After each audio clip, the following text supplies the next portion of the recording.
వందనాలు చెల్లిస్తున్నాను. మరి ఈరోజు దేవుని వాక్యం వింటే సిద్ధంగా ఉన్నారా? Welcome you all to the hour of prayer. ఈ ప్రార్థన గడియ అని మేము కార్యక్రమానికి మిమ్మల్ని ఆహ్వానిస్తున్నాం. మరి ఈరోజు మీరు దేవుని వాక్యం విని ఆత్మీయంగా మేలు పొందాలని ఆశతో, వాంఛతో ఈ కార్యక్రమాలు ప్రతిరోజు మీ దగ్గరికి తీసుకొస్తున్నాం. మరి ఈరోజు మిమ్మల్ని ప్రశ్న వేయాలనుకుంటున్నాను. మీరు చాలామందికి తెలిసి ఏమేస్తారా? ఈరోజు దేవుని సన్నిధి సమయం గడిపారా? వ్యక్తిగతంగా దేవుని వాక్యం ధ్యానించారా? దయచేసి చదవండి, దేవుని వాక్యం చదవండి. అంచె దినముల్లో క్రైస్తవులు దేవుని వాక్యం చదువుతాం నిర్లక్ష్య చేస్తారు, నిర్లక్ష్యపరుస్తారు. దేవుని వాక్యము మన గుండెలకి సమాధానం కలుగజేస్తుంది.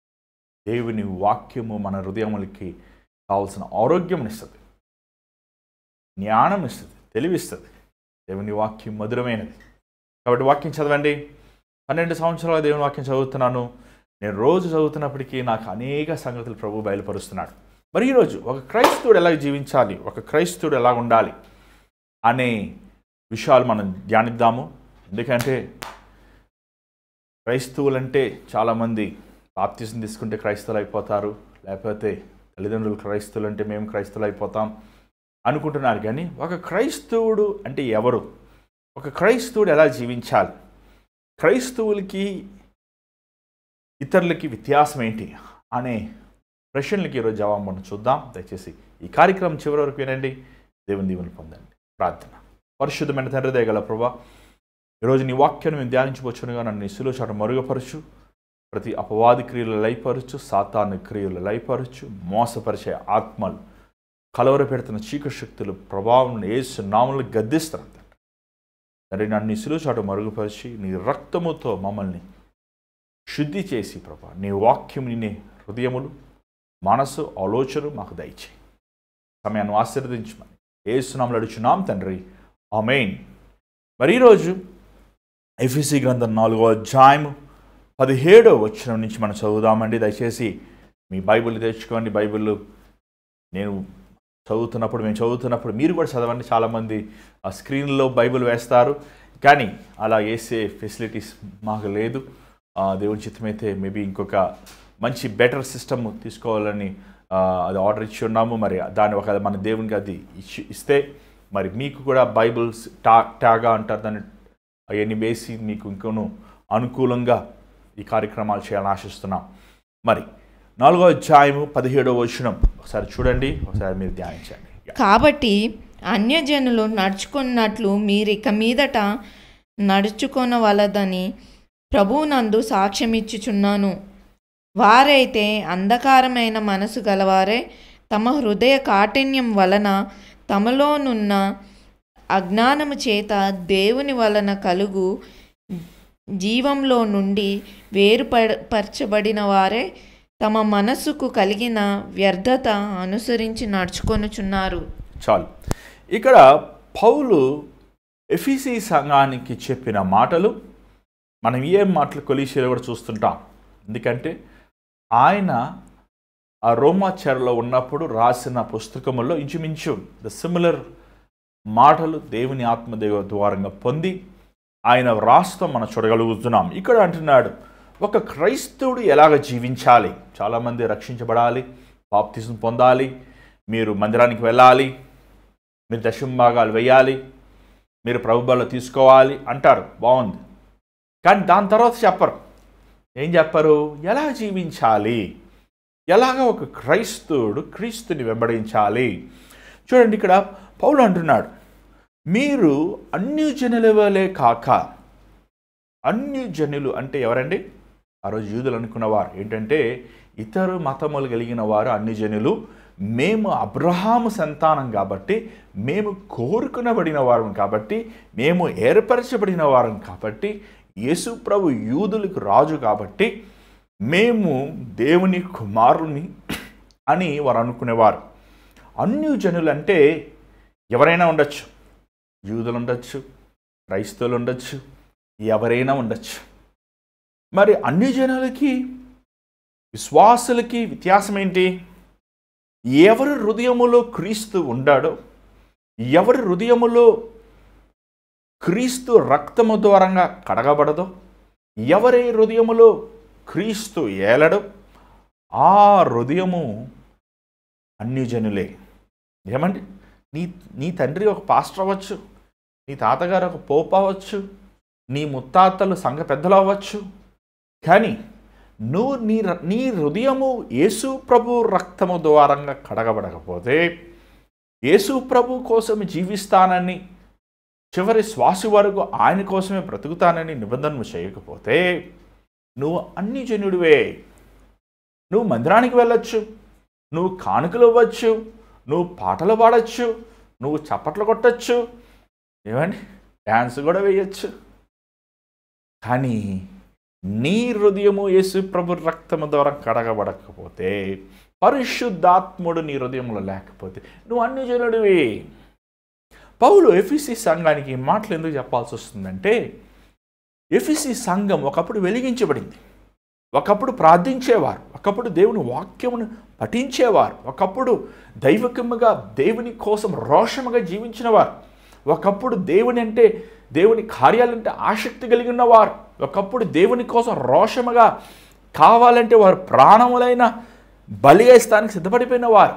కానీ ఇప్పుడు వారు చల్లారిపోయిన వారు, ఇప్పుడు వారు ఏమండి నిరాశ చెంది పోరాటంలో ఆగిపోయిన వారు. ఈరోజు చూడండి, మనం చాలామంది ఇదే స్థితిలో ఉన్నాం.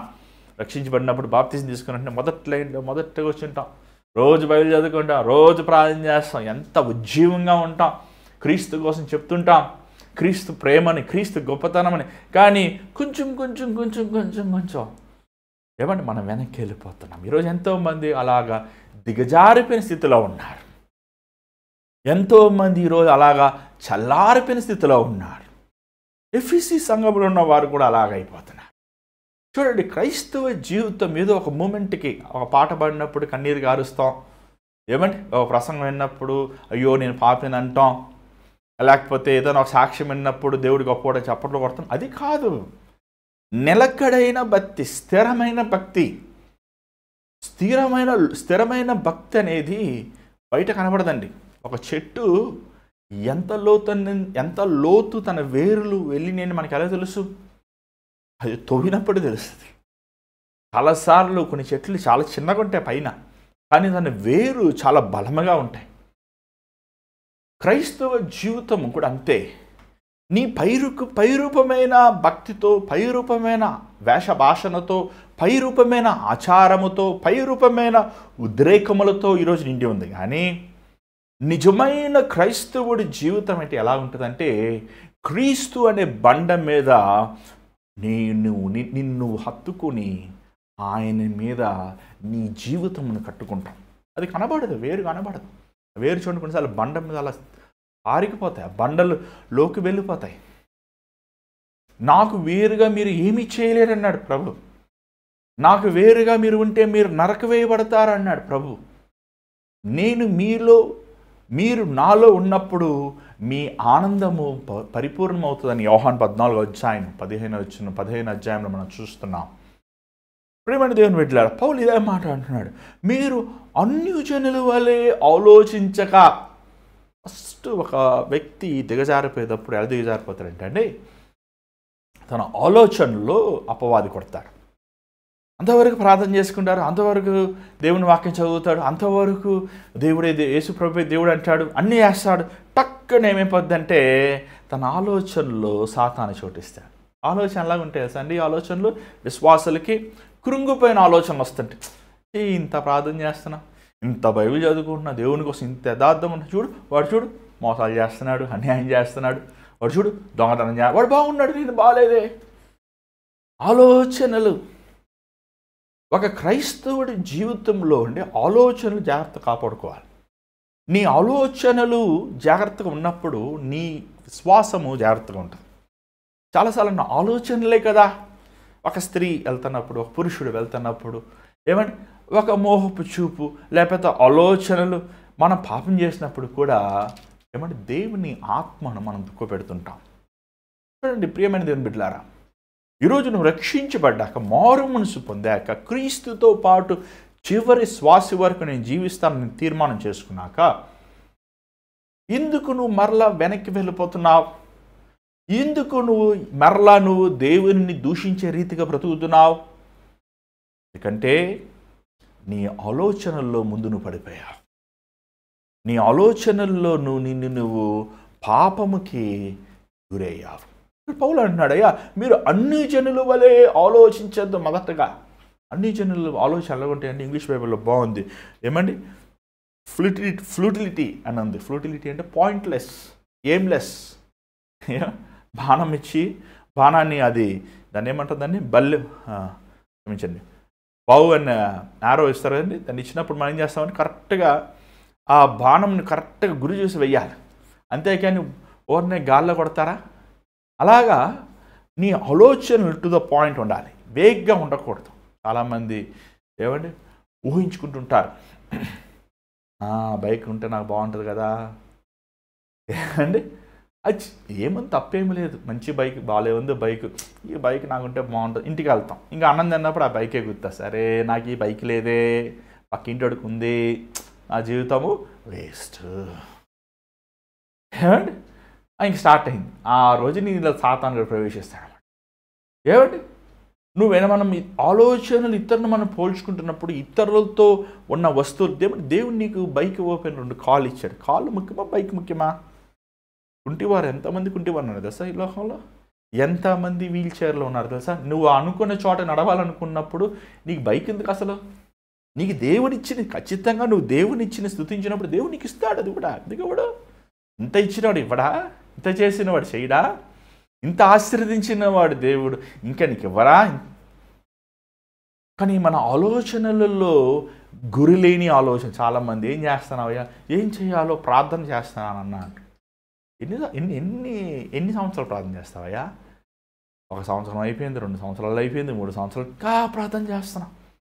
పెళ్లి చేసుకోవయ్యా అంటే ప్రార్థన చేస్తున్నానన్న అంటే ఏంటి? ప్రార్థన అంటే ఏంటి నాకు అర్థం కాలే. ఏమంటే చాలామందికి మీరు ప్రార్థన చేస్తున్నారు, ఏం చేయమంటారా? వద్దంటే ఏం చెప్తాం? అవునండి దేవుని చిత్తం వెళ్ళండి, వద్దండి దేవుని చిత్తం కాదని చెప్పేస్తాను. మీకు చెప్తున్నాం కదా, ఎవడిచ్చిన వరం బట్టి ప్రభు బట్టి చెప్తున్నాం. దేవుని స్వరము మనం ఏమండి నేను వినగలిగితే మీరు వినగలుగుతారు, ఎందుకంటే ఒకే పరిశుద్ధాత్మ మనకి ఇచ్చి ఉన్నాడు. మరి నేను ప్రార్థన చేస్తున్నానంటే ఏంటి? దానికి అర్థం ఏంటి? నువ్వు ప్రార్థన చేసే దేవుడు ఒకటంటాడు చెయ్యి అంటాడు, ఇంకోటి వద్దంటాడు, మూడోది ఆగంటాడు. ఇక ప్రార్థన చేస్తున్నాను 30 సంవత్సరాలు వచ్చేసింది, 35 సంవత్సరాలు వచ్చేసింది, పెళ్లి చేసుకోవే అంటే ప్రార్థన చేస్తున్నాను అంటే ఏంటి నువ్వు ప్రార్థన చేసేది? నేను ఉద్యోగం సంపాదించుకోవాలి అంటే నేను ప్రార్థన చేస్తాను అంటే ప్రార్థించేవాడు పని చేస్తాడు, ప్రార్థించేవాడు ప్రయత్నిస్తాడు, ప్రార్థించేవాడు ప్రయాసపడతాడు. ఈరోజు చాలామంది క్రైస్తవులు గురిలేని ఆలోచనలతో, పాయింట్లెస్ ఆలోచన. చూడండి లోకస్తులు అలా వారికి గురి లేదు. వారి గురి ఏంటి తెలుసా? ఐకిక విచారములు, లోక సంపదలు, లోకధనములు.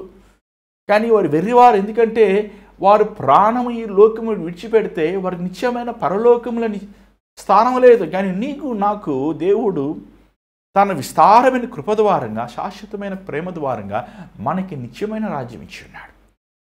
వారికి లేని మనం చూసుకొని కృంగిపోతున్నాము, కానీ మనకు ఉన్నది దేవుడు ఏమి ఇచ్చాడు?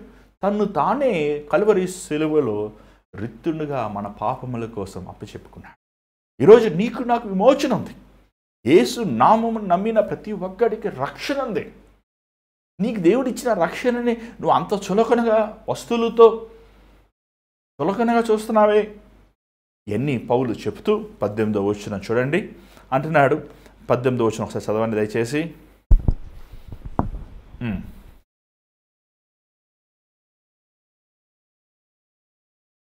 ఆయన ద్వారానే మనము ఉభయులము ఒక్క ఆత్మయందు తండ్రి సన్నిధికి. 18 చదవని మాత్రం. వారు హృదయములు వారు గ్రహించుకునే మనస్సు చీకటివైనవి. English Bible, the dark and their understanding separated from the life of God. వారు హృదయము ఏమంటే చీకటిలోంచి ఏమొస్తాయి? చీకటి కార్యాలు వస్తాయి. వెలుగు హృదయంలో నుంచి ఏమొస్తాయి? వెలుగు కార్యాలు వస్తాయి. ఈరోజు చాలామంది క్రైస్తవులు అంటున్నారు, కానీ చీకటి, వారి ఆలోచనలు చీకటి.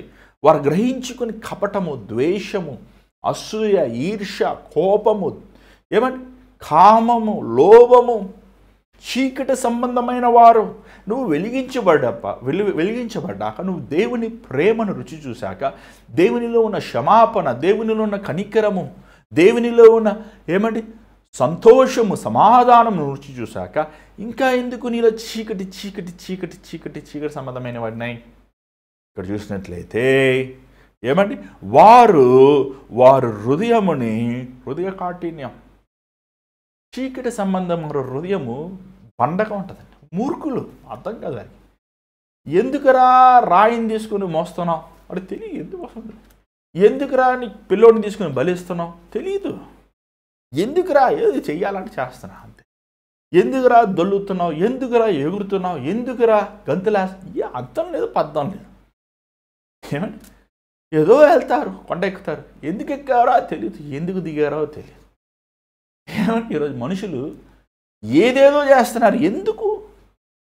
ఏమండి ఒక ఆయన అడిగాను, ఎందుకయ్యా అంత పెద్ద తల మీద అంత మూట పెట్టుకుని మోస్తున్నావు అని అడిగా. మా పాపాలు మొయ్యాలద్దా అంటాడు. నీ పాపాలు నువ్వు మోసుకుంటావేంటయ్యా? నీ పాపములు యేసుప్రభు మోసాడు, నీ అతిక్రమములు నీ దోషములు యేసుప్రభు మోసాడు. ఏమండి మన పాపములు మనం మోసుకుంటామేంటి? ఇది కనికరము ద్వారంగా, కృప ద్వారంగా దేవుడు మనల్ని విమోచించాడు. ఆయన కల్వరి శిలువకు మోసాడు. గొల్గొతా అనే కొండ మీద మన అతిక్రమములు, మన దోషములు, మన అపరాధములు, మన వ్యసనములు, మన వ్యాధులు, మన బాధలు, మన మరణము, మన నరకము ఆయన మోసాడండి. చీకట్లో ఉన్నవాడికి అర్థం కాదు. చీకట్లో ఉన్నవాడు అనుకుంటాడు నేను ఒక నీతి కార్యాలు చేస్తాం వల్ల నేను రక్షణను సంపాదించుకుంటానని. అలా సంపాదించుకుంటావు రక్షణ? నువ్వు దొల్లితే మాత్రానా, లేకపోతే కత్తెచ్చి నిన్ను పొడుచుకుంటే మాత్రానా, లేకపోతే 10 మందిని పొడుస్తూ మాత్రానా దేవుడు క్షమించేస్తాడా? ఏంటి ఆ వెరితనం? అర్థం చేసుకోలేరు. ఎందుకంటే వారు హృదయము బండ అయిపోయింది కాబట్టి. పౌలు అంటున్నాడు ఒకప్పుడు మీరు అలా ఉన్నారయ్యా, కానీ దేవుడు తన విస్తారమైన కృపను చూపించి తన పరిశుద్ధాత్మ ద్వారంగా మీ హృదయముల్ని బద్దలగొట్టాడు. మీ రాతైన హృదయముని తీసివేసి మాసమైన హృదయం ఇచ్చాడు. చూడండి, దిస్ ఇస్ నాట్, ఇది చాలామంది అనుకుంటారు యేసుప్రభుని నమ్ముకుంటామంటే అంత సులభం కాదండి. ఈ భాగ్యం కోట్ల స్వర్గుడికి కూడా లేదండి, ధనవంతులకు లేవు, అధికారులు. ఈరోజు నువ్వు యేసుప్రభుని కలిగి ఉంటే, నీకు యేసుప్రభు నిజమైన దేవుని నువ్వు చెప్పగలిగితే, నీ హృదయంలో రక్షణ ఆనందాన్ని సంతోషాన్ని నువ్వు అనుభవించగలిగితే, నీకంటే సంతోషమైన వాడు, నీకంటే ధన్యుడు, యోగ్యమైన వాడు ఎవడు లేడండి. ఎందుకంటే దేవుడు మనల్ని కోరుకున్నాడు. ఇంతమంది జనంలో నువ్వు నిజమైన దేవుడు యేసుప్రభుకి సాగిలపడి ప్రార్థన చేయగలుగుతున్నావంటే అది కేవలము ఆయన మన వైపు కృప చూపించాడు. దేవుని ఎరగనప్పుడు, చీకట్లో వెళ్తున్నప్పుడు ఆయన వెలుగు మన వైపు ప్రకాశింపజేశాడు. ఏమంటే పౌలు అంటున్నాడు, అయ్యా మీరు ఒకప్పుడు అలా ఉన్నారు, ఇప్పుడు మీరు వెలిగించబడినవారు, ఇప్పుడు దేవుని ప్రేమను మీరు తెలుసుకునేవారు, దేవుని కనికరము మీరు తెలుసుకునేవారు. 19వ వచనం చదవండి దయచేసి. వారు సిగ్గులేని వారై ఉండి నానా విధమైన అపవిత్రతను అత్యాశతో జరిగించుటకు తమ్ము తామే కాముకత్వముకు అప్పగించుకొనిరి. ఎలా ఉన్నారు? కామము. అన్ని జనులకి కామం. ఒక పెళ్ళి విడాకులు ఇచ్చి ఇంకో పెళ్లి చేసుకున్న సర్వసాధారణం. 10 మందితో తిరుగుతాం సర్వసాధారణం. అరే నాకు భర్త ఉన్నాడు, నా భార్య ఉన్నాడే, ఏమండి చెప్పండి, సర్వసాధారణం. అదేమో తప్పేముంది? ఇది ఫ్యాషన్. ఏం ఫ్యాషన్? మొగుడిని వదిలేసి, లేదా నీ భార్యని వదిలేసి, నీ భర్తను వదిలేసి పరాయ వ్యక్తితో తిరుగుతాం ఫ్యాషనా? పెళ్ళి కాకుండా అబ్బాయిలు అమ్మాయిలు లేకపోతే అమ్మాయిలు అబ్బాయిలు యవనస్తులు లైంగిక సంబంధం కలిగి ఉంటాం ఫ్యాషనా? తాగుతాము, సిగరెట్లు తాగుతాము, ఏమండి గంజాయి కొడతాము, డ్రగ్స్ కొడతాము, ఫ్యాషనా? ఇది ఫ్యాషన్. ఇది చూడండి, ఆ నైట్ క్లబ్స్ చూడండి, దిగేది పెద్ద పెద్ద కార్లో దిగుతుంటారు వాళ్ళు. ఆ సగం బట్టలు వేసుకొని దిగేటప్పుడేమో ఇలా ఉంటారు. ఏమండి బాబా భయంకరం ఫ్యాషన్. మనశ్శాంతి లేదు. ఒకప్పుడు మీరు కామముతో ఉన్నారు, ఒకప్పుడు మీరు అపవిత్రతో ఉన్నారు, ఒకప్పుడు మీరు ఏమండి గ్రీడీ ఏమన్నా తెలుగులో అత్యాశ. ఈరోజు ప్రతి ఒక్కడికి అత్యాశ. 10 కోట్లు ఉంటే చాలు, ఇంకో కోటి కావాలంటాడు. ఏమండి 2 ఇల్లు ఉంటే సరిపోదు, ఇంకొక ఇల్లు కావాలంటాడు. 10 రూపాయలు జోబులు ఉంటే సరిపోదు, ఇంకా కావాలి, ఇంకా పిచ్చో వెర్రివాడ. దేవుడు అంటున్నాడు, ఓ వెర్రివాడా, ఈరోజు నీ ప్రాణముని తీసేస్తే ఏం చేసుకుంటావు? అత్యాశ ఈరోజు మనుషులు తృప్తి లేదండి. ఎంత ఇచ్చిన దేవుడు, ఎంత దీవించినా ఇస్తూనే ఉన్నాడు. ఇస్తూనే ఏమిచ్చావు, నాకేం చేసావు, నన్ను ఏం చేసావు అంటున్నావు. కానీ నిన్ను దేవుడు దీవించిన విధం చూసినట్లు ఎంత గొప్పది. దేవుని బిడ్డలారా, జాతి వినండి. అత్యాశ, క్రైస్తవులు అత్యాశ ఉండకూడదు. నీకు దేవుడు ఇచ్చినప్పుడు నువ్వు ఇవ్వి, పంచు. నీకు ఎంతగా దేవుని దీవిస్తారు అంతగా నువ్వు దేవునికి ధారాళంగా ఇవ్వి. ఏమండి, దేవుడిని చూడండి, సేమ్ వెరీ గుడ్ ఎగ్జాంపుల్ ఏంటంటే, రైతు తన చేతులు ఆ గింజల్ని, ఆ ఎందుకుల గింజలు ఖరీదు ఎక్కువ ఉన్నాయి అంటాడా? ఆ గింజలు ఎంత కొనుక్కుని వస్తాడు, ఎంత ఖరీదని కొనుక్కుని వస్తాడు. కొనుక్కొని ఏం చేస్తాడు? ఒక్కొక్కటి లైన్లో పెడతాడా భూమిలో, విసిరేస్తుంటాడు. అవి వస్తాయా లేవా అని ఆలోచించాడు, విసిరేస్తాడు.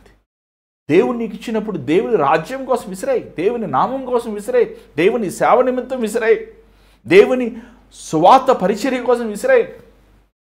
ఏమండి, అది నూరంతలు ఫలిస్తుంది.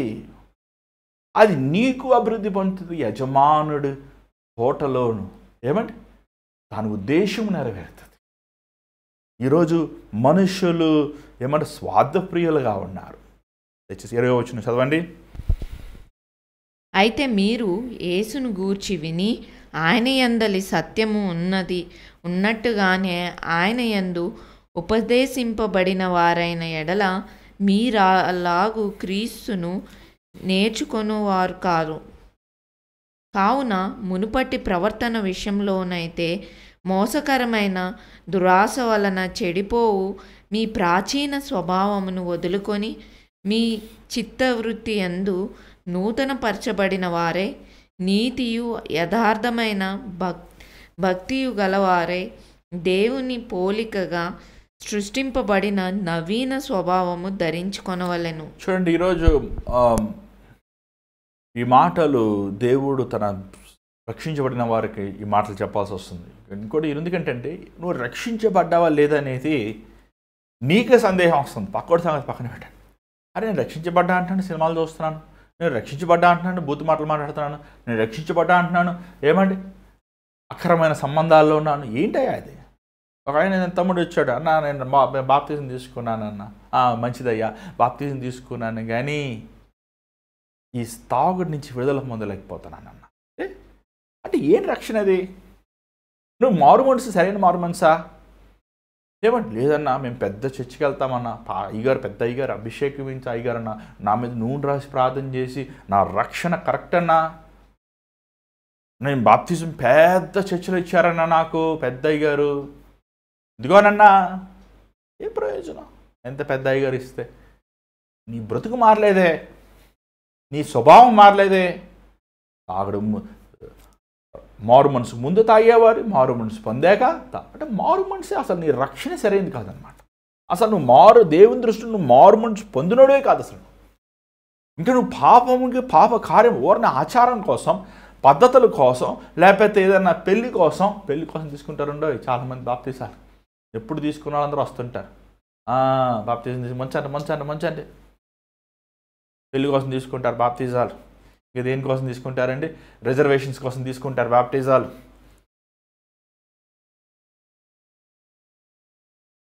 నీ ప్రాచీన స్వభావం, నీ పాత స్వభావం మారిందా? బతుకు మారిందా? మారలేదే. ప్రాచీన స్వభావము, నీ పాడైపోయిన స్వభావం, ప్రాచీనమైన స్వభావం పోవాలండి.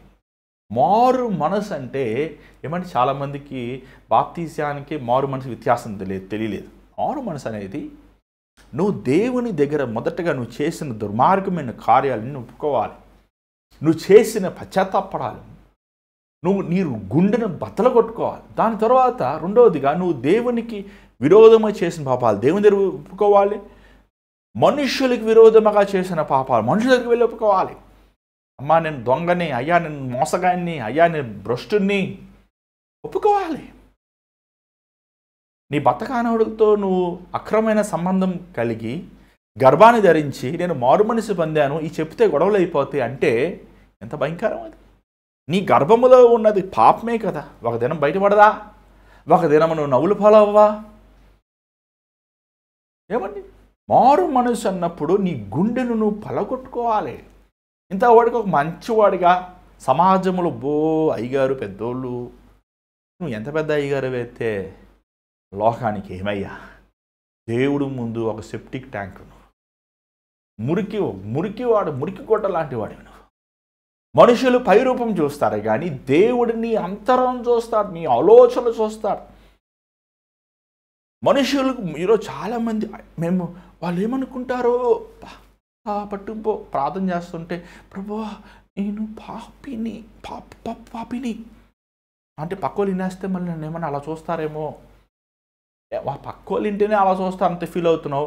రేపు దేవుడు లోకం ముందు పక్కన పెట్టి నిన్ను అడుగుతాడు, ఏమండి ఎరా నువ్వు పాపవా అని. అప్పుడు ఏమంటుంది? ఏమైపోతుంది చెప్పి ఎడబెట్టుకుంటాను నీ తలకాయ. పక్కోళ్ళు ఎప్పుడు చూసినా కొంతమంది పక్కోళ్ళు ఏమనుకుంటారు, దేవుడు ఏమనుకుంటారో అవసరం లేదు వాళ్ళకి. పక్కోళ్ళు మనుషులు బాగున్నామండి, మేము చాలా బాగున్నామండి. అప్పుడు గదులు భార్య భర్తలు ఇద్దరు కొట్టుకొని తన్నుకొని గుద్దుకొని బయటకు వచ్చి మేము బాగున్నామండి, కాఫీ తాగుతారా, టీ తాగుతారా, ఏమండి ఓ ఈ కిక్కలు నవ్వులు, మళ్ళీ లోపలికి మళ్ళీ తన్నుకునేది. ఏమండి మనుషుల కోసం ఎందుకు బతుకుతావు నువ్వు? ఈరోజు ఉంటాడు వాడికి పోయి చేస్తాడు. కానీ దేవుడు నిరంతరం ఉండేవాడు కదా, ఆయనకి మనం లెక్క చెప్పాలి కదా, ఆయన మనల్ని చూస్తున్నాడు కదా, మన హృదయాలోచనల్ని మన మోసమైన జీవితాన్ని ఆయన చూస్తున్నాడు కదా. నీ ప్రాచీన స్వభావం, నీ పాత స్వభావం, నీ మోసకరమైన స్వభావం విడిచిపెట్టావా? వదులుకున్నావా? వదులుకోలేదే. వదులుకోకుండా దేవుని ఆశీర్వాదాలు కావాలంటావు, వదులుకోకుండా నేను దేవుని బిడ్డను అంటున్నావు, వదులుకోకుండా నేను పరిశుద్ధాత్మ అభిషేకం కావాలని అంటున్నావు. అంటే నీకు అంత చులకన అయిపోయాడయా పరిశుద్ధాత్ముడు? ఇంకా కాదు నాకు వరాలు కావాలంటావు, నేను ఇచ్చేస్తానంటావు. అయ్యో ఈరోజు ఎంత దిగజారిపోయిన స్థితికి వెళ్ళిపోయిందో ఈ క్రైస్తవ లోకం. కన్నీటితో ప్రార్థన చేసే విశ్వాసులు లేరు, సంఘముల్లో కన్నీటితో మొరపెట్టే విశ్వాసులు లేరు, సేవకులు లేరు. సంఘములో ఈరోజు కన్నీరు లేదే. ఏ సంఘములో కన్నీరు ఉండదో ఆ సంఘము మొద్దుబారిపోయిన సంఘం, పండ హృదయములు కలిగిన సంఘం, అది పరిశుద్ధాత్ముడు లేని సంఘం. అందుకే ఈరోజు మన కాఫీ మిషన్, చర్చిల్లో కాఫీ మిషన్ ఏంటయ్యా? చర్చిల్లో బిర్యానీలు ఏంటి? చర్చిల్లో అన్నాలు ఏంటి? సాంబార్ అన్నాలు ఏంటి? బిర్యానీలు ఏంటి? పొట్లాలు ఏంటి? చర్చిల్లో మందులేంటి? చర్చిల్లో ఏమండి వ్యాపారం ఏంటి? ఎందుకంటే పరిశుద్ధాత్ములు లేడు. ఈ పరిశుద్ధాత్మ లేడు కాబట్టి మనుషులను ఆకర్షిస్తాను. కాఫీలు ఇవ్వాలి, బిస్కెట్లు ఇవ్వాలి, అన్నాలు పెట్టాలి, బట్టలు ఇవ్వాలి, శాలువాలు కప్పాలి, వాళ్ళకి ఇది అనాలి అది అనాలి. అమెరికాకి వెళ్ళినప్పుడు అండి, అమెరికాలో చర్చ్ ఏమో 20-30 మంది ఉంటుంది, కాఫీ పక్కనే కాఫీ ఉంటుంది. అబ్బో కాఫీ, బిస్కెట్లు, టీలు, ఒబ్బబ్బబ్బ. కార్ పార్కింగ్ 200 కార్ పార్కింగ్ పెట్టుకుని, కార్ పార్కింగ్ పిల్లలు ఆడుకోవటానికి. ఏమంటే చర్చిలో ఏందయ్యా ఇది పబ్బా, సోషల్ క్లబ్బా లేకపోతే చర్చా? చివరికి ఎంతమంది వస్తారు? 4 వచ్చేవారు, 5 వచ్చేవారు. ఏంది ఇది చాలా ఎక్కువ మంది వచ్చారన్నా అని అంటున్నా. 5 వస్తే ఎక్కువ మంది అంట. అయ్యో ఈరోజు ఎంత పాపాన్ని, ఎంత దుర్మార్గతనం వెళ్ళిపోయింది చూసారండి. ఇది నేను నవ్వుతలేదు, నేను బాధని చెప్తున్నాను. ఈరోజు ప్రతి ఒక్కరు అన్నాన్ని మందిరానికి వెళ్తే ఎందుకు వెళ్తున్నావు అయ్యా మందిరం? నేను ఒకటే పెడతాను, నీకు అన్నం పెట్టి చర్చికి వెళ్ళొద్దు దయచేసి.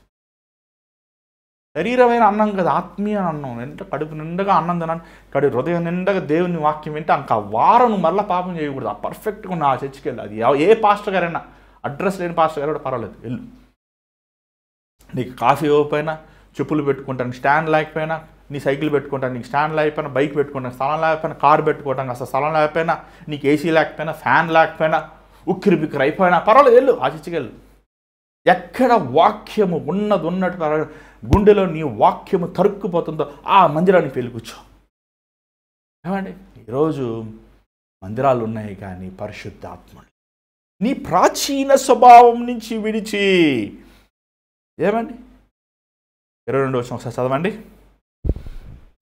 కావున మునుపటి ప్రవర్తన విషయంలోనైతే మోసకరమైన దురాశ వలన మోసకరమైన దురాశ, మోసకరమైన దురాశ. మోసం చేస్తున్నావు, ఇంకా దురాశలు ఉన్నాయా? అస్సలు నువ్వు దేవుని బిడ్డవే కాదయ్యా. సాతాను గడి ప్రియమైన కుమారుడు, యువర్ డెవిల్స్ ఫేవరెట్ చైల్డ్. దయచేసి నా మాటలు జాగ్రత్తగా, డోంట్ గెట్ డిసీవ్డ్. ప్రభా నువ్వు నా ఎంతో ప్రేమిస్తున్నావు ప్రభా, వా వా you love me so much lord. బా ఎంత చక్కగా ప్రసంగం ఇచ్చారు కుమారుడా, ఫస్ట్ ప్లేస్ నీకే పరలోకంలో. పాస్టర్ గారు అంటే మాత్రం పరలోకంలో నీ ఫస్ట్ ప్లేస్ రాదయ్యా. దయచేసి మోసపోవద్దు. మోసం ఉందా నీలో? కుయుక్తి ఉందా నీలో? తంత్రబుద్ధి ఉందా నీలో? నువ్వు నరక సాతాన్ని గడి నెంబర్ 1 చైల్డ్. నువ్వు దేవుని బిడ్డను అంటున్నావు, నువ్వు రక్షించబడినావు అంటున్నావు, కానీ కొంతమంది ఎంత కన్నింగో. నిజంగా చెప్పరు, అబద్ధం చెప్పరు. ఆలోచించి సగం నిజం సగం అబద్ధం. ఇక్కడ చూసినట్లయితే నీ దురాశ. దావీదు చూడండి ఎంత అభిషేకించబడ్డాడు, కానీ ఆ పొరిగింటి భార్య సాయం చేస్తుంటే అంతా అప్పటికి ఆయన బోల్డ్ మంది భార్యలు ఉన్నారు, పిల్లలు ఉన్నారు, యవనస్తులు పిల్లలు ఉన్నారు, పెళ్ళికి వచ్చే వయసు పిల్లలు ఉన్నారు. ఆ పక్కింటి భార్యను చూసి ఆమెను పిలిచి, ఆమెను శయనించి, ఆమెతో పాపం చేసి, మళ్ళీ తన భర్తను పిలిపించి, అంటే మళ్ళీ బిడ్డ ఆమెదాన్ని కనెక్ట్ చేస్తానికి.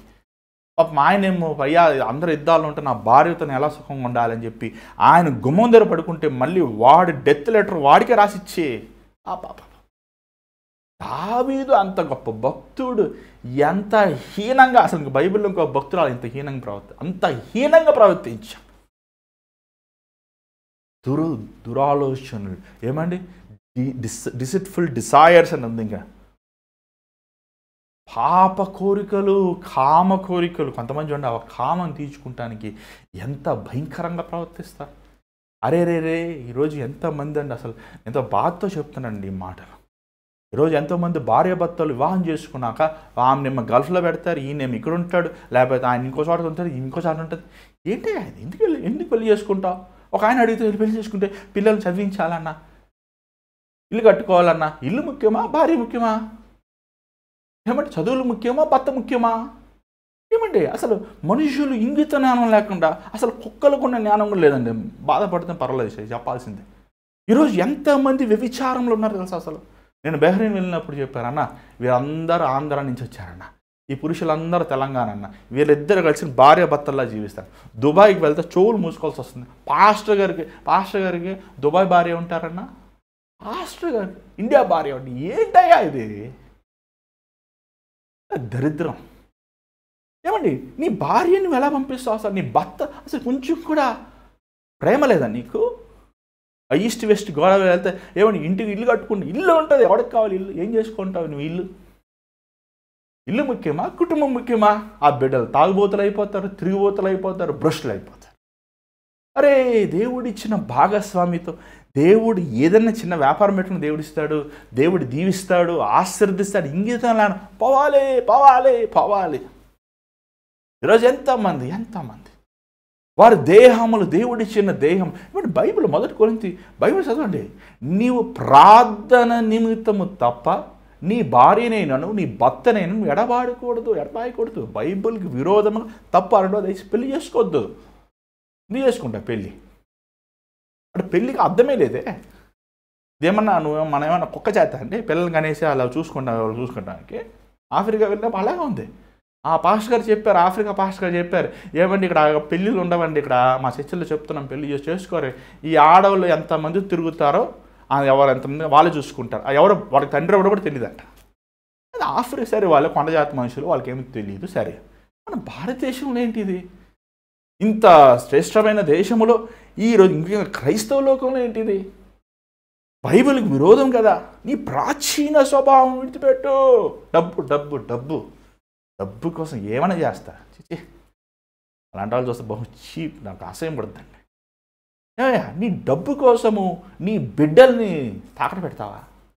డబ్బు కోసము ఏమంటే నీ కుటుంబాన్ని నువ్వు తాకట్టు పెడతావా? నరకానికి పంపిస్తావా? ప్రియమైన దేవుని బిడ్డలారా, ఆలోచించండి. ఇప్పటికైనా మీ ప్రవర్తన, నీ ప్రాచీన స్వభావాన్ని మార్చుకోండి. నవీన స్వభావం, నూతన స్వభావం. ఏమంటే పాత వ్యక్తికి కొత్త వ్యక్తికి వ్యత్యాసం ఉంది బైబిల్లో. నీకు లేకపోతే అందరికి లేదనుకోవద్దు దయచేసి. ఒకప్పుడు తాగుబోతులుగా ఉండేవారు, ఒకప్పుడు వ్యభిచారులుగా ఉండేవారు, ఒకప్పుడు భ్రష్టులు ఉండేవారు, ఒకప్పుడు దుర్మార్గులు.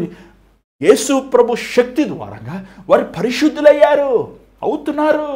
దేవుని శక్తి అన్ని శక్తుల కింద గొప్పది. జీవితాలు మార్చే శక్తి అది. మతాలు కాదు, కులాలు కాదు, భాషలు కాదు, బ్రతుకులను మార్చుతుందండి యేసు ప్రభు శక్తి. 30 సంవత్సరాల తాగుబోతులు, వ్యభిచారంలో ఉండేవారు, భ్రష్టత్వం, వీడి జీవితం ఇంతే అనుకునేవారు ఈరోజు ఏమండి కోట్ల మందికి ఆశీర్వాదకరంగా దేవుడు చేయగలిగిన వాడు, చేశాడు, చేస్తున్నాడు. ఏమంటే అంత గొప్ప శక్తి దేవుని శక్తి. నవీన స్వభావం, పరిశుద్ధాత్ముడు ఎక్కడుంటాడు అక్కడ నవీన స్వభావం ఉంటుందండి. పరిశుద్ధాత్మ పరిశుద్ధ చప్పట్లు కొట్టేస్తాం కాదు, పరిశుద్ధంగా నువ్వు జీవించి చూపించాలి. ఎన్నిసార్లు చప్పట్లు కొట్టావు అన్నిసార్లు నువ్వు క్షమించాలి శత్రువుల్ని. ఎన్నిసార్లు నువ్వు ఏమండి పరిశుద్ధ అరుస్తున్నావు అన్నిసార్లు నువ్వు దయ చూపించాలి, కనికరించాలి, ప్రేమించాలి. ప్రేమైన దేవుని బిడ్డలారా, ఆలోచించండి. ఏం మార్గాన్ని మీరు వెళ్తున్నారు? ఎక్కడికి మీరు వెళ్తున్నారు? ఏ దారి మీరు చూసుకున్నారు? ఎక్కడికి మీరు ప్రవేశిస్తున్నారు? నువ్వు పరలోకానికి వెళ్తానంటూ నువ్వు నరకానికి వెళ్తున్నావే. నవీన స్వభావముతో చూడండి 24వ వచనం చదవండి దయచేసి. నీతియు యథార్థమైన భక్తియు గలవారే. చూడండి, దేవుడికి 2 గుణగుణాలు ఉన్నాయి, నీతి, యథార్థత. ఇంగ్లీష్ బైబిల్ ఏముందంటే రైచియస్ అండ్ హోలీనెస్. చాలా బాగుంది ఇంగ్లీష్లో. ఏమండి రైచియస్ అండ్ హోలీనెస్, నీతి, యథార్థత ఉందా? నువ్వు క్రైస్తవుడు అని చెప్పుకుంటున్నావు, నేను విశ్వాసిని అని చెప్పుకుంటున్నావు, నేను ప్రభు వల్ల తీసుకుంటున్నాను అంటున్నావు, అన్ని మాటలు చెప్తున్నావు. నీలో నీతి ఉందా? నీలో యథార్థత ఉందా? నీలో పరిశుద్ధత ఉందా? ఈ దేవుడికి ఉన్న గుణగుణాలండి. మనల్ని దేవుడు తన బిడ్డలుగా మనం రక్షించబడినప్పుడు, మన మారు మనసు పొందినప్పుడు ఆయన బిడ్డలుగా మనం మారుతాం. ఆయన వలె మనం జీవించాలి, ఆయన వలె మనం బ్రతకాలి. పౌలు ఈ మాటలు చెప్తున్నాడు.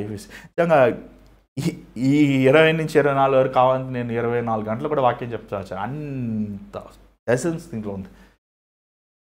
ఎంత ప్రత్యేకత, ఎంత విశేషత. పౌలు ఎఫెసీ సంఘానికి తన హృదయంలో ఉన్న మాటలు, ప్రభు ఆత్మ ద్వారా నింపబడిన మాటలు. అయ్యా, మీరు పై రూపం చూస్తున్నారు, మీరు బాప్తిజం సర్టిఫికెట్ పెట్టుకున్నారు, మీరేమో కులాన్ని మార్చుకున్నారు, జాతులను మార్చుకున్నారు, బ్రతుకులను మార్చుకోలేదయ్యా అని ఎంతో భారముతో పౌలు చెప్తున్నట్టు మనం చూడగలుగుతున్నామండి. ప్రియమైన దేవుని బిడ్డలారా, నేను ముగిస్తున్నాను. చివరిగా మనం చదువుదాం దయచేసి. ఇంకొక భాగం కూడా ఉంది, ఎంత చెప్తే మన సమయం అయిపోద్ది. కొంచెం మనం ముందుకు వెళ్దాం. 29వ వచనం వెళ్దాం దయచేసి. వినువారికి మేలు కలుగునట్లు అవసరంను బట్టి క్షేమాభివృద్ధికరమైన అనుకూల వచనమే పలుకుడి గాని దుర్భాష ఏదైనను మీ నోట రానీయకుడి. చూడండి, దిస్ ఇస్ వెరీ ఇంపార్టెంట్ అండి. ఈరోజు చాలామంది క్రిటిసైజ్ చేస్తున్నారు. ఏమండి, ఇప్పుడు మధ్య కొంచెం తగ్గింది అనుకోండి. ఒక బోధకుల్ని, సేవకుల్ని చూడండి, ఇంత మాటలు చెప్తున్నాను. నేను ఏ సేవకుని గురి పెట్టుకోవాలో వాక్యం ఉన్నది చెప్తున్నాను. మీరు ఏదైనా సేవకులు ఊహించుకొని నన్ను ఏం చేయమంటే దానికి నేను వాక్యం ఏదో ఎత్తి చూపిస్తున్నాను. పరిశుద్ధాత్మ ద్వారంగా, దేవుని ద్వారంగా మీకు ఎత్తి చెప్పాల్సిందే. కానీ నేను ఏ సేవకుని, ఏ సంఘాన్ని, ఏ సంస్థని, ఏ డినామినేషన్, నేను ఎవరిని మనసులో లేరంటే దేవుడు చూస్తున్నాడు, దేవుడు నా ద్వారంగా మాట్లాడుతున్నాడు. నేను మీకు ఇంకోటి తెలుసా, నేను మెసేజ్ అసలు ప్రిపేర్ అవ్వను. నా హృదయం ప్రిపేర్ చేసుకుంటాను. నాతో ఉన్నవారు తెలుసు. ఏమండి, బాగా ప్రేయర్ చేసుకుంటా, బైబిల్ నేను నా కోసం చదువుకుంటాను, మీకోసం అసలు చదవను. ఏమండి, నిలబడతాం, ప్రభా నువ్వు మాట్లాడే, ఆయన మాట్లాడతాడు. ఆ టైంకి ఏం మాట్లాడాలనుకుంటాడు ఆయన మాట్లాడతాడు. నాకు అంతే, నేను ఒక స్పీకర్ డబ్బా. నేను ఎవరిని దూషిస్తాను కానీ ఏ సేవకుడు కాలు కొట్టుకుంటే పనికిరాను.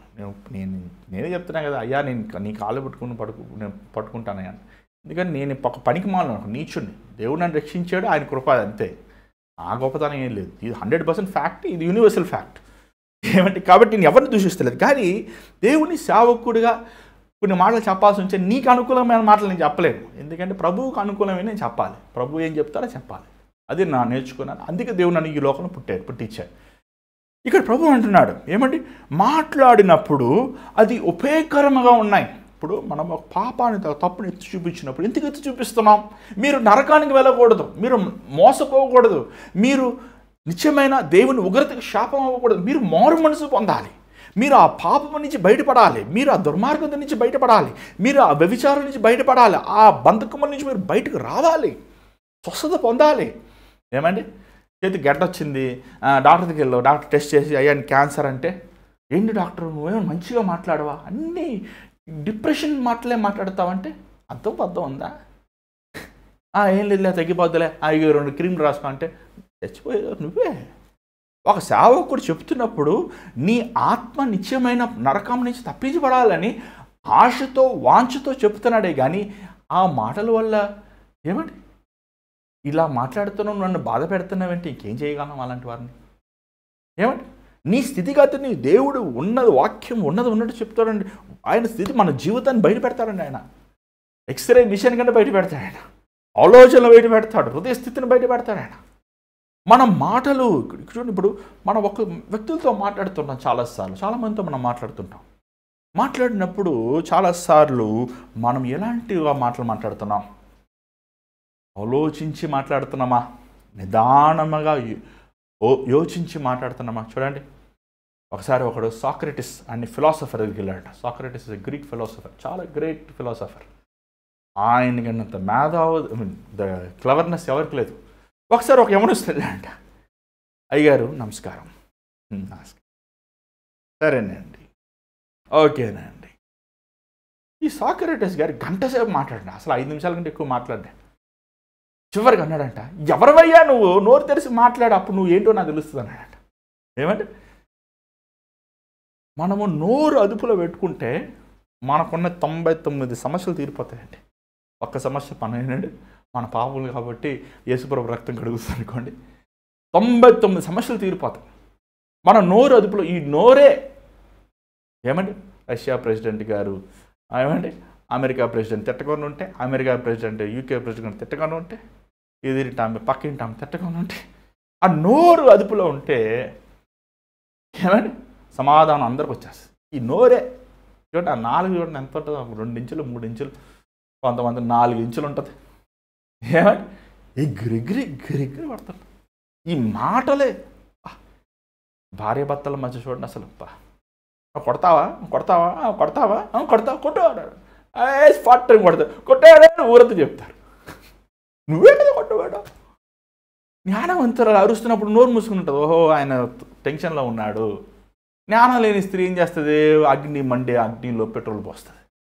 ఈరోజు చూడండి, సంసార కుటుంబాలు ఎందుకు విడిపోతున్నాయి, ఎందుకు కోర్టు కేసుకి వెళ్తున్నారు, ఎందుకు పోలీస్ స్టేషన్కి వెళ్తున్నారు? అత్తగారు ఏదన్నా అన్నారు అనుకోండి, ఏం చేయాలి? కోడలో సరే అమ్మా, అత్తగారు ఏదో అన్నారులే, సరేనమ్మా గంగరేదిలా తల ఆడిచ్చావు అనుకో, నువ్వు విన్నావా లేదు తర్వాత విషయం. ఏమండి ఆటోమేటిక్గా ఈమె నా మంచి పెద్ద కోడలు, నా ప్రియమైన కోడలు, నాకు ఎంత నేను చెప్పిందంతా వింటుంది అనుకుంటా. ఏమండి జ్ఞానం లేదు, కుటుంబం కట్టుకుంటే జ్ఞానం లేదు, సహనం లేదు, ఓర్పు లేదు. చాలాసార్లు మనం బండి లేదు, పక్కడు బండి లేదు, పక్కడు బండి ఎహరా నువ్వు కొట్టావేంట, నేను ఎవరో కొట్టారు, నువ్వేనెవడో తెలుసా, నువ్వెవడో తెలుసా, ఎవడైతే నువ్వేం కొట్టినందుకు సారీ అయ్యా క్షమించయ్యా, సారీ క్షమించా, నాకు కొట్టాలని డబ్బులు ఇచ్చా అయిపోయా. నువ్వు ఊరందరూ పిలుస్తావు ఎందుకు? చూసా జ్ఞానం లేదు. జ్ఞానం లేని వాడికి ఏమంటే వాడు చేసిన ప్రతి పని సఫలత ఉండదు, అంతే, వేస్ట్. ఈరోజు జ్ఞానముతో మాట్లాడండి అని పౌలు, మీ నోరు అనవసరంగా తెరవద్దు అని చెప్పి పౌలు చెప్తున్నాడు. దయచేసి 30 వచ్చిన చదవండి, దయచేసి 30. దేవుని పరిశుద్ధాత్మను దుఃఖపరచుకుడి, విమోచన దినము వరకు ఆయన యందు మీరు ముద్రింపబడి ఉన్నారు. ఈ ఒక్క లైను నేను 10 days వాక్యం చెప్పచ్చండి. నాకు చాలా ఇష్టం, ఎందుకంటే అంత దేవుడు కృప చూపించాడు. ఎందుకంటే చాలామంది అడుగుతున్నారు ప్రశ్న, అడిగాను బాగా ప్రిపేర్ అయ్యాను, కానీ అంత 10 days చెప్పను, 10 secondsలో చెప్పేస్తాను. దేవుని పరిశుద్ధాత్మని దుఃఖ పెట్టవద్దు. చూడండి, తండ్రి కుమార పరిశుద్ధాత్ముడు. తండ్రి సింహాసనం మీద కూర్చున్నాడు, కుమారుడు యేసు ప్రభు తండ్రి కుడి పార్శ్వన కూర్చున్నాడు. పరిశుద్ధాత్ముడు మనలో ఉన్నాడు. ఏమంటే ఆయన మనలో ఉన్నాడు. పరిశుద్ధాత్మతో నింపబడి నువ్వు పరిశుద్ధంగా లేకపోతే నువ్వు దేవుని దుఃఖపెట్టినట్టే. ఏమండి నువ్వు పరిశుద్ధాత్మ నింపడు, అయ్యా వెళ్తున్నావు, చర్చికి వెళ్తున్నావు, అయ్యారంటే నాకు పరిశుద్ధాత్మ కావాలి, అయ్యా ప్రభా బిడ్డను పరిశుద్ధాత్మ నింపయ్యా, దేవుడు వచ్చాడు, ఇంటికి వెళ్ళావు, సాయంకాలం సినిమా చూస్తున్నావు, ఎవరు చూపిస్తున్నావు సినిమా? పరిశుద్ధాత్మ ఆయన పరిశుద్ధుడైన మిక్కిలి ఆయనకే చూపిస్తున్నాను సినిమా. వెళ్తున్నావు, తిడుతున్నావు, నువ్వు నీ నోరు ఎవరి కంట్రోల్లో ఉంది? పరిశుద్ధాత్మకి ఇచ్చి ఉన్నావు. పరిశుద్ధాత్మ నోరుతో నేను తిడుతున్నావు. ఎంత భయంకరం అండి అది. పరిశుద్ధాత్మను దుఃఖ పెట్టద్దంటే, పరిశుద్ధంగా నువ్వు జీవించకపోతే దేవుని ఆత్మను దుఃఖం పెట్టినట్టే. దేవుని కార్యములు సాతాను కార్యాలు అంటాము. దేవుని ఏమన్నా ఆ రోజు పరిశీలు శాస్త్రులు పొద్దులేతే బైబిలే బైబిల్ బల బల బల బల బలు బల బల బల బల పాప ఏం భక్తులు రా మనం అనుకుంటాం. ఏమంటే బైబిల్ పట్టుకుని బాగా చదివే చదువు చివరికి యేసుప్రభు ఏమన్నాడు? యేసుప్రభు నువ్వు దెయ్యం అన్నాడు. ఏం చదువుతున్నారా నువ్వు? బైబిల్ ఇంత చదువుతున్నావు. బైబిల్లో ఉన్న ప్రతి లెటర్ యేసుప్రభు గురించే కదా రాయబడి. అంతే. మళ్ళీ ఏమేమో యేసుప్రభు దేవుడు కాదంటావు, యేసుప్రభు మెసేజ్ కాదంటావు. మరి ఏం చదువుతున్నావు నువ్వు? ఆచారం అంతే. బైబిల్ చదవమంటే 10 మంది చూడ ఇది ఏమండి అర్థం పద్ధం లేని మాటలా? జీవం కలిగిన మాట అండి దేవుని వాక్యం. దేవుడు చేసే కార్యాలు వీరేమన్నారు తెలుసా? ఇది దురాత్మ ద్వారంగా చేశాడు. ఎంత భయంకరం అండి. పరిశుద్ధాత్మ ద్వారంగా ప్రభు కార్యములు చేశాడు. పరిశుద్ధాత్మ కార్యాలను సాతాను కార్యం అంటాం. దేవుని ఆత్మని దుఃఖ పెడతాం. మూడోది, నేను అన్ని పాయింట్లు చెప్పండి, 3 పాయింట్లు చెప్తాను. చెప్పాక 10 సెకండ్స్ అయిపోతుంది టైం. మనం యెషయా గ్రంథం 63వ అధ్యాయం 10వ వచనం చూస్తున్నాం. దేవుని ఆత్మ ఇశ్రాయేలీయులు కొనిపోయినప్పుడు ఇశ్రాయేలు ఏమంటే మోషే కర్ర ఎత్తాడు. కర్ర ఎత్తితే అది ఆ కర్ర ఆటోమేటిక్ చీల్చేసింది అనుకుంటారా? పరిశుద్ధాత్ముడు సముద్రాన్ని పాయలు చేశాడు, నడిపించాడు. ఎండలో నీడగా ఉన్నాడు, నీడలో వేడిగా ఉన్నాడు, నీళ్ళిచ్చాడు, ఆహారాన్ని ఇచ్చాడు, తోడైవని. కానీ ఇశ్రాయేలు ప్రజలు పరిశుద్ధాత్మకు విరోధముగా వారు తిరగబడ్డారు అని ఉంది బైబిల్లో. మీరు చదవండి. ఆయనే వారిని హతము చేశాడంట, తిరుగుబాటు చేశాడు. ఏమయ్యా, అన్నం పెట్టిన చేయనే కొడితే జీవముని ఇచ్చిన దేవుణ్ణే నువ్వు తునీకరిస్తే, నీకు బ్రతుకు ఇచ్చిన ప్రభువునే పోరా అంటే నీకు దిక్కుడున్నాడయ్యా, నీకు దిక్కుడున్నాడు. పరిశుద్ధాత్ముడే ఆయనండి మనకు దిక్కు. మనలో ఉండి మనల్ని సర్వసత్యమును నడిపించేవాడండి. మనల్ని ఆయన నీతిలో, ఆయన యథార్థతలో నడిపించేవాడు. ఆయన ఎలాంటి సుందరమైన దేవుడు ఇంకెవరు లేరండి. ఆయన పట్టుకుని డ్రమ్ముతో నువ్వు పోలుస్తున్నావు, ఆయన పట్టుకుని డ్యాన్సులు ఆడుతున్నావు, ఆయన పట్టుకుని హల్లెలూయా అంటున్నావు. అంతటితో అయిపోయిందా? పరిశుద్ధమైన జీవితం లేదు, యథార్థమైన జీవితం లేదు, దేవునికి ఇష్టమైన ఆత్మ ఫలములు లేవు. దేవుని వాక్యం అంటే నువ్వు విసుకుంటావు, దేవుని సన్నిధి అంటే నువ్వు తిరగబడతావు, దేవుని మాటలకు నువ్వు విరోధం జీవిస్తున్నావు. మళ్ళీ ఏమో పరిశుద్ధ. ఏం ఆత్మది? లేదు చెప్పాలి, అది లేదు. 23వ వచనం 31 చదవండి దయచేసి. సమస్తమైన ద్వేషము, కోపము, క్రోధము, అల్లరి, దూషణ, సకలమైన దుష్టత్వము మీరు విసర్జించుడి. 6 విషయాలు కూడా చెప్పారు. పౌలు గారు రోమిలో ఉండి ఎఫీసీ వాళ్ళ హృదయస్థితి రాశాడండి. అసలు ఎంత గ్రేట్ అండి ఆయన. అదే దేవుని ఆత్మ కృప అంటే. సీసీటీవీలు లేవు, వాళ్ళ మాటలు తెలియవు, వాళ్ళ సంగతులు. దేవుని ఆత్మ ఏమంటే ఇక్కడ నీ ఇంట్లో ఉన్నాడు, మా ఇంట్లో ఉన్నాడు, మన మధ్య ఉన్నాడు ఆయన, మనతో ఉన్నాడు ఆయన. మన ఆలోచనలు, మన స్థితిగతులు చక్కగా వాళ్ళ హృదయ స్థితిని బయటపెట్టేశాడు. ఫాట్ ఫాట్ ఫాట్ ఫాట్ చూసినట్లయితే అంటూ 32వ వచనం, ఒకరిని ఒకరు మీరు క్షమించుకోండి. దేవుని చిత్తమైతే మరలా ఈ మాటలు మీకు ధ్యానిస్తుంది. వచ్చే రోజుల్లో ఈ వాక్యాన్ని మనం ఇంకను ధ్యానిద్దాం. మరి ఈరోజు ఒక మాట జ్ఞాపకం. నీ ప్రాచీన స్వభావాన్ని విడిచిపెట్టావా? నీతి విశ్వాసం నిన్నుతో యథార్థమైన హృదయంతో పరిశుద్ధమైన బ్రతుకుతూ క్రీస్తు కోసం జీవిస్తున్నావా? క్రైస్తవుని అంటున్నావు, విశ్వాసాన్ని అంటున్నావు, ప్రభు బిడ్డని అంటున్నావు, దేవుని నమ్ముకున్నాను అంటున్నావు, ఆయన కోసం బ్రతుకుతాను తీర్మానం చేశాను అంటున్నావు. ఆయన మార్గంలో నిల్చున్నావా? పరిశుద్ధాత్మను ఇంకా నువ్వు దుఃఖపెడుతున్నావా?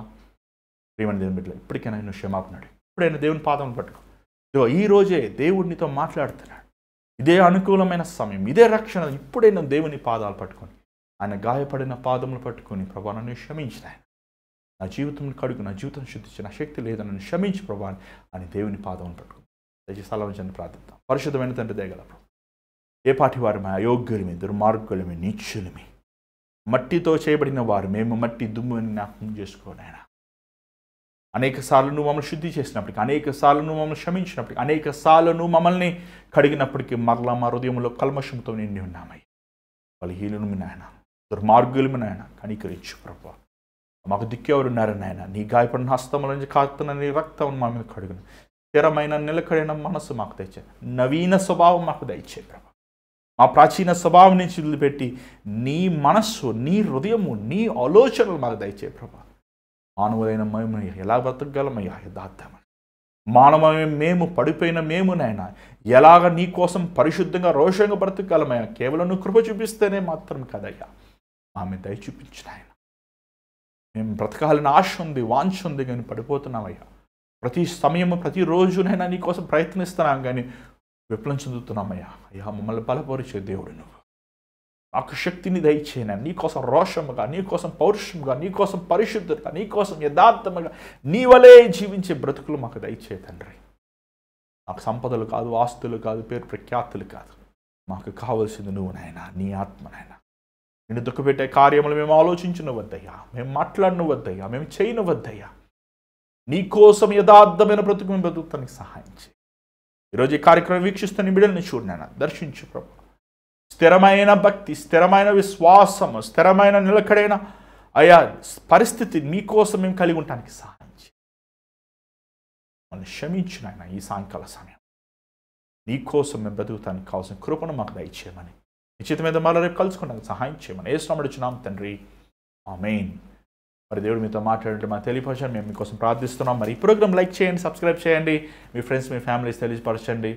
అలాగే ఈ భారమైన పరిచయంలో మీరు కూడా పాలు పొందాలని ఆశిస్తే, దేవుడు మిమ్మల్ని ప్రేరేపిస్తే, మరి ఆన్లైన్ కనబడుతున్న Google pay, PhonePe account numbers మీరు పంపించవచ్చు. మీరు పంపించే కానుకలు దేవుని పరిచయాలు నమ్మకంగా వాడుతున్నాం. మాత్రం కాదు, దేవుని చేతి మీద మళ్ళీ రేపు కలుసుకుందాం. రేపు 7 గంటలు కలుసుకుందాం. ప్రయత్నిస్తాను మ్యాక్సిమం. మీరు కూడా సమయానికి రండి, ఈ లైవ్ ద్వారా కనెక్ట్ అవ్వండి. అంతవరకు take care. God bless you.